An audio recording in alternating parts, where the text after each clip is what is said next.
À l'instant, il est 7h30. Impact FM, l'inforégion avec Olivier Tomezzoli. La communauté germanophone ne change pas les rythmes scolaires avec un début d'année maintenu au 1er septembre et la fin le 30 juin.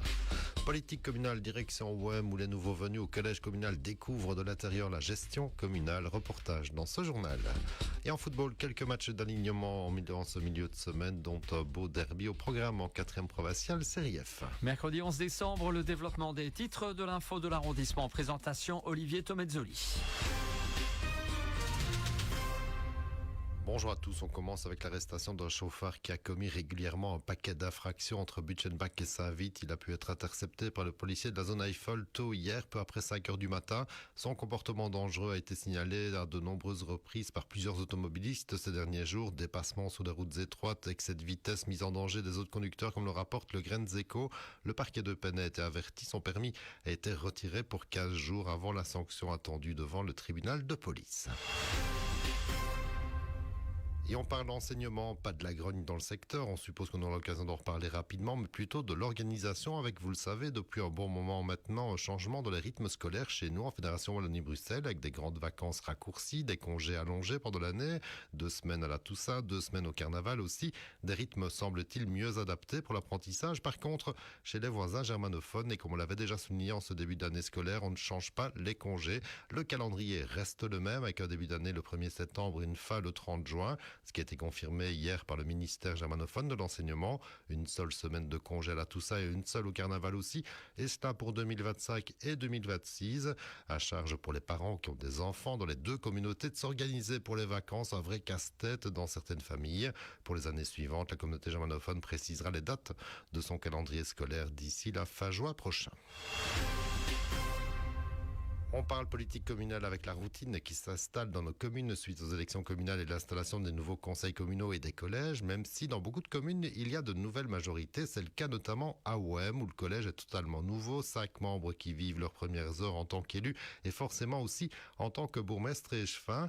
Ils peuvent compter heureusement sur une administration qui n'a pas changé. Et ici à OM aussi sur Raphaël Grégoire, le directeur général rencontré pendant le premier collège communal. C'était lundi après-midi. C'est mon rôle en tant que directeur général aussi de pouvoir accompagner le nouveau collège, comme je suis aussi garant de la légalité et conseiller aussi administratif du collège et du conseil. Donc ici, c'est un peu spécial puisqu'on a un tout nouveau collège et 17 nouveaux conseillers. C'est pour ça qu'on a voulu que tout se passe bien pour eux aussi dès le début et qu'on a organisé une formation sur le fonctionnement d'une administration la semaine passée. Et donc là, ici, je suis là pour répondre à leurs questions. Et on a toute une administration aussi qui est là derrière et qui est formée et compétente. Donc voilà, je suis sûr que les choses vont bien se passer parce qu'on a aussi un collège qui a l'air très motivé. Et pour le nouveau bourgmestre Eugène Wansart, c'est aussi une première, comme les échevins, ce collège communal, avec pas moins de 80 points qui étaient à l'ordre du jour pour lancer les festivités. Il y a un début et il y a beaucoup de choses à faire. Donc il y a beaucoup de choses à apprendre. Nous sommes motivés à vouloir bien travailler. Donc c'est compliqué pour nous, comme nous sommes tous des nouveaux. On a vraiment besoin d'explications sur des postes qui, à mon avis, actuellement sont encore très simples. Mais je pense que voilà, on doit avancer ensemble et on doit tout apprendre. Avec une nouvelle équipe motivée. Une équipe très motivée, très compétente. Je crois qu'on l'a répété très souvent et c'est la réalité. Donc on a la chance de pouvoir et de très bien s'entendre. Donc ça, c'est vraiment un point très positif. Chacun avec des compétences qui lui conviennent. Justement, je pense qu'on a eu la chance que les élections ont abouti à de tels résultats et ça nous permet vraiment d'être une équipe compétente et avec justement des postes qui conviennent vraiment aux différents échevins. Et on notera que le conseil communal a changé de jour à OM. Ce sera désormais le mardi soir, une fois par mois en moyenne, dont le prochain mardi déjà, avec notamment la prestation de serment du président du CPS, Stan Noël, qui prendra alors place lui aussi autour de la table du collège communal.